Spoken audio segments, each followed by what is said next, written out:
Guys, welcome back. Today we are going to be replacing my water pump. The car finally reached 99,000 miles and I believe my water pump failed. Yeah, car overheated. And you can definitely hear the noise coming from the water pump. There's no coolant leaking or anything. And it's all coming from here, so I think the bearing is shot. Not this one, but this one. We're gonna remove the intake first, then the charge pipe, then we should be able to get under there. Taking the turbo inlet off, undo this, and I believe these are T30s. You guys are looking at might be shot. Alright, we finally removed the charge pipe itself. As you can see, this water pump is toast. Alright, we're gonna mark it.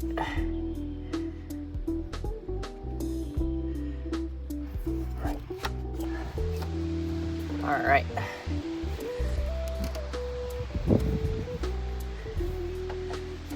Now that we got the belt out, make sure you guys mark it.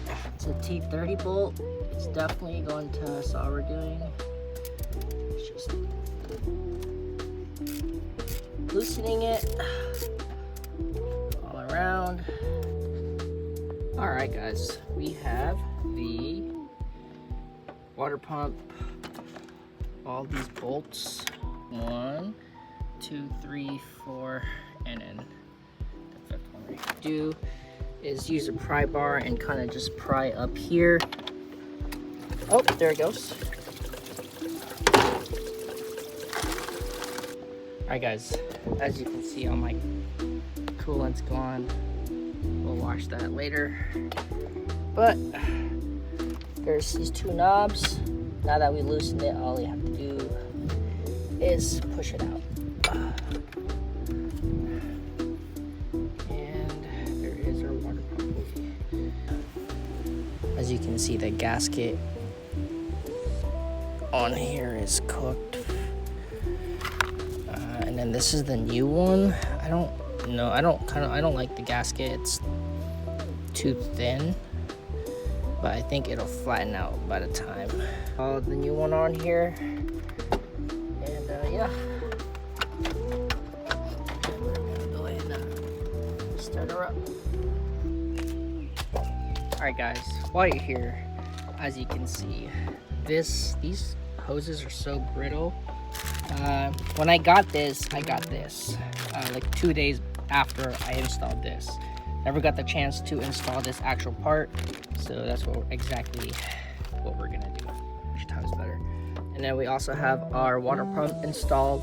It's on there good. And yeah, then we have to burp the coolant system because there's hella air in it. But yeah, we're just gonna go ahead and install this and then get everything buttoned back up. Got the water pump back on. We definitely lost a lot of coolant. We replaced this hose.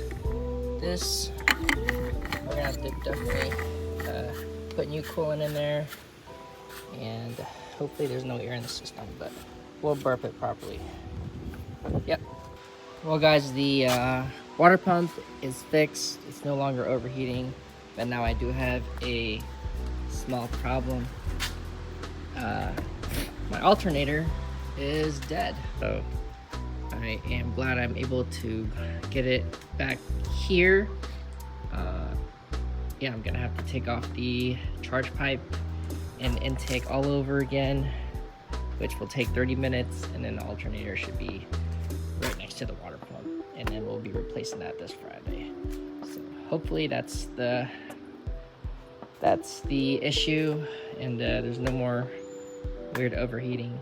But yep, thanks for watching.